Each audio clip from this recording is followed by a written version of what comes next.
Hello guys, welcome back to my channel Earth Mom Dehradun. मैं हूं ज्योति और वेलकम है आप सभी का मेरे चैनल में। तो अब इस बात में सत्यता है, सच्चाई थी उस वक्त कि वाकई में एक पति ने अपनी पत्नी को 1.5 साल तक छुआ ना हो और सामने वाली औरत बच्चा ना पैदा करने की वजह बन गई। बट कोई नहीं, कहते हैं ना कि उस समय इमोशंस में हम भी अंधे थे। सामने वाले के दुख में हमें लगा कि हाँ भाई हो सकता है कंट्रोल, क्योंकि सामने वाली लेडी ने इनके मैनिपुलेटिव हस्बैंड को मैनिपुलेशन में नहीं, अपने जुल्फ़ों में उलझा दिया था और वो उनके बाल गिरानों में, उनके स्माइल में ऐसे उलझ गए इनोसेंट से बच्चे, है ना, इनोसेंट से बच्चे उलझ के रह गए, राइट। उसके बाद वो कंट्रोवर्सी ख़त्म हुई, लेकिन सच पूरी तरीके से सामने नहीं आया था जो सच आना था। कभी कभी कुछ चीज़ें ना कुदरत खुद करवाती हैं और विनाश काले विपरीत बुद्धि इंसान की हो जाती है और उसे ओवर कॉन्फिडेंस ले ही डूबता है। तो अब इस कंट्रोवर्सी में खुद इनके मुंह में, जैसे कि सरस्वती माँ बैठी होती है ना, सच निकल आता है मुंह से, वो इनके मुंह से निकल के आया और इनके पति ने खुद बैठ के अपनी पूरी मेडिकल जर्नी यहाँ पे बता दी कि पिछले 4 साल से वो लोग तो डॉक्टर से ट्रीटमेंट भी ले रहे हैं और इस कंट्रोवर्सी को तो अभी 2 साल भी नहीं हुए। मतलब पिछले 4 साल से इन लोगों के हार्मोनल ही इम्बैलेंस चल रहा है, हार्मोनल इशू है। अब ये पति को इशू है, ये पत्नी को इशू है, ये तो पता नहीं, पर पत्नी को इशू है क्योंकि पत्नी ने बताया है। तो इनके वो हार्मोन अभी पिछले 4 साल से बैलेंस ही नहीं हुए। ये हर 6 महीने में, हर 8 महीने में करवा रहे हैं, लेकिन वो है कि बैलेंस होने का नाम ही नहीं ले रहे हैं। इसका मतलब कहीं ना कहीं एक बात उस कंट्रोवर्सी के दौरान आई थी कि इनको तो डॉक्टर के पास भी भेजा था उस लेडी ने, इंदौर डॉक्टर के पास भी ट्रीटमेंट के लिए भेजा था। तो जिस लेडी ने खुद ट्रीटमेंट के लिए भेजा था, वो लेडी बच्चा ना करने की वजह कैसे बन गई? बच्चा ना करना और बच्चा ना होना, दोनों में तो ज़मीन आसमान का फ़र्क है ना। लेकिन लेडी तो लेडी ठहरी, ब्लेम तो लगाना था ना, सिंपैथी तो लेनी थी और किस्मत अच्छी थी इनकी, इस बात की सिंपैथी मिल भी गई। अब उस लेडी को भी इनकी ज़िंदगी से गए हुए पूरे 2 साल हो गए, पूरे 2 साल हो गए। इनकी ज़िंदगी खुशहाल है, साथ में घूम रहे हैं, फिर रहे हैं, पैसा कमा रहे हैं, प्लॉट ले रहे हैं, गाड़ियाँ खरीद रहे हैं और तो और म्यूज़िक एल्बम में काम भी कर रहे हैं, दिन रात काम कर रहे हैं। दिन रात हमारे पतिदेव मेहनत करते हैं और दिन रात अपने पतिदेव के साथ हम भी मेहनत करते हैं। तो जब दिन रात मेहनत कर रहे हो पैसा छापने के लिए, पैसा कमाने के लिए, तो सच बोलो ना कि हम दिन रात मेहनत पैसा कमाने के लिए कर रहे हैं, पैसा छापने के लिए कर रहे हैं और पहले भी पैसा कमाने और पैसा छापने के लिए ही कर रहे थे। हमने घर से बाहर कदम ही पैसा छापने के लिए निकाला था, चाहे वो पैसा हम बाय हुक बाय क्रुक कमाएं, और हम दोनों वो पैसा कमाने में सक्सेसफुल भी हो गए। वो अलग बात है कि हमारे उस पैसा कमाने की बलि बहुत सारी औरतें चढ़ गई, बहुत सारी औरतों के आंसू वो पैसा कमाने की हमारी वजह बन गया। लेकिन हम फिर भी खुश हैं, कि हमारे पास पैसा भरपूर है। तो इन लोटा बहू ने सोचा कि अभी भी शायद ऑडियंस उतनी ही अंधी है, उतनी ही काणी है और उतनी ही भोली है, तो मैं एक बार फिर से अपना यही वाला कार्ड अपनी देवरानी के विरुद्ध भी खेल देती हूँ। जिस देवर की शादी से ही इन दोनों मियाँ बीवी ने उनकी ज़िंदगी में तांडव करना शुरू कर दिया था, कार्ड को लेके, आलू के छिलके को लेके, तिलक को लेके भी, इन्हें तिलक को लेके भी प्रॉब्लम थी क्योंकि इनकी शादी में तिलक नहीं चढ़ा था और इन्हें इस बात से प्रॉब्लम थी कि छोटे वाले की शादी में तिलक क्यों चढ़ रहा है। इनकी मम्मी का जस्ट अभी वीडियो देख के आई हूँ, तो जो देख रही हूँ सोशल मीडिया पे देख रही हूँ, जो बोल रही हूँ यहीं पे देख के बोल रही कि इनको उसकी शादी के बाद से ही प्रॉब्लम होनी शुरू हो गई थी। तो बेसिकली इनके अंदर कॉम्प्लेक्स और इनसिक्योरिटी भी कूट कूट के भरी है, जिस इनसिक्योरिटी की बलि कन्यादान वाली बेटी भी चढ़ी, वरना कन्यादान वाली बेटी से इनकी माताजी भी प्यार करती थी, इनका छोटा भैया भी उसको बहन ही मानता था। लेकिन इनको इनसिक्योरिटी थी और इन्होंने अपने टम्बाला वाले घर में उसको सुना दी थी, उसके साथ बदतमीज़ी कर दी थी और वो लड़की माँ समझ के अपनी माँ के पास इनकी शिकायत करते हुए भी गई थी कि मेरे साथ ऐसा ऐसा बिहेव हुआ है। लेकिन माताजी ने उस समय पे स्टैंड नहीं लिया क्योंकि उस समय पे तो सारी जगह जो है जगत भाभी छाई हुई थी। लेकिन उस लड़की के साथ टम्बाला में इन्होंने बदसलूकी की थी क्योंकि इनको हर किसी से प्रॉब्लम हो जाती है। कोई भी इंसान जो थोड़ा भी इनसे आगे होता है या जिसको थोड़ा भी प्यार और मोहब्बत मिल रही होती है, तो उस रिश्ते को भी कहीं ना कहीं ख़राब करने में जो कसर थी वो कहीं ना कहीं इनकी थी।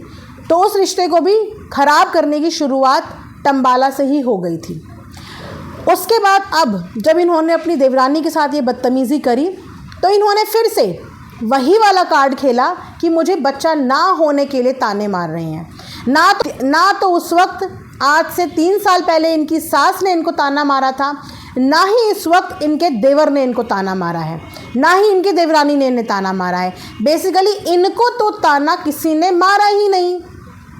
इन्हें पूछो कि क्या आपको आपके मुंह पे आपके परिवार के किसी सदस्य ने ताना मारा है?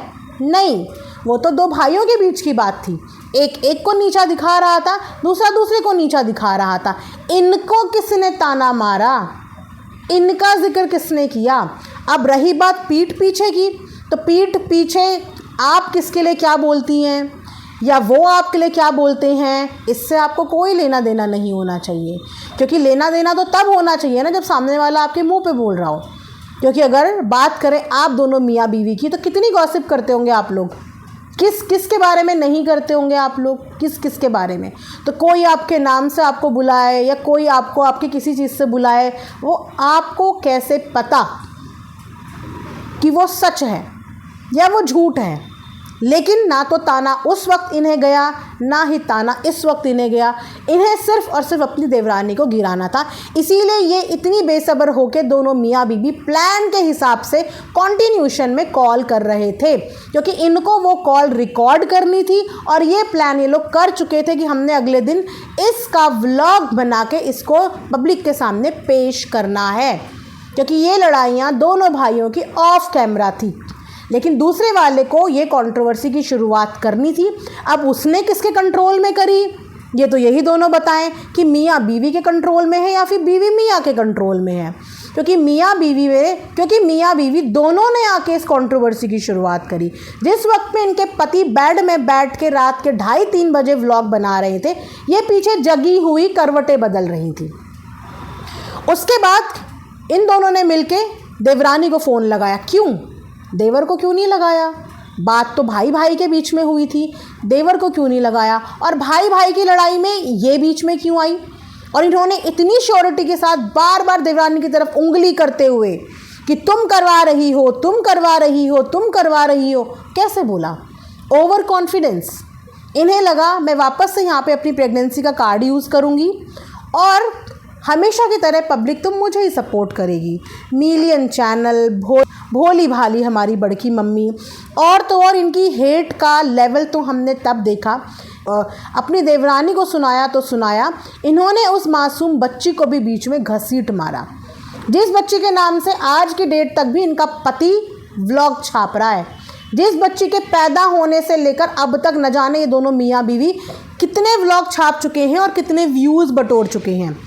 उस बच्ची के लिए इन्होंने बोला कि मैं आज के बाद तुम्हारी बच्ची का नाम नहीं लूँगी, मैं आज के बाद तुम्हारी बच्ची की शक्ल नहीं देखूँगी। तुम बच्चे के लिए बोले, तुम बच्चे के लिए बोले। अरे कहाँ बच्चे के लिए बोले? कौन बच्चे के लिए बोले?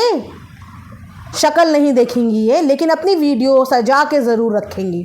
अपनी हर दूसरी तीसरी वीडियो टिवान से रिलेटेड बनाएंगी। अपनी हर व्लॉगिंग जो है उन्हीं के इर्द गिर्द घुमाएंगी, लेकिन ये बच्चे की सूरत नहीं देखेंगी। नाम से व्यूज़ बराबर कमाएंगी ये है इनकी हिपोक्रेसी और ये है इनका सच्चाई का आईना। तो अगेन ये उस बच्ची को देने की औकात ही नहीं रखते। इनकी कोई औकात ही नहीं है कि ये उस बच्ची को कोई तोहफ़ा दें, और इनकी क्या औकात है कि उसकी शक्ल ना देखें, क्योंकि उसने इनको जो दे दिया है ना, क्योंकि उसने इतने कम समय में इन्हें जो दे दिया है ना, शायद अब ये सुनहरे अक्षरों से सोशल मीडिया पे लिखा जाएगा।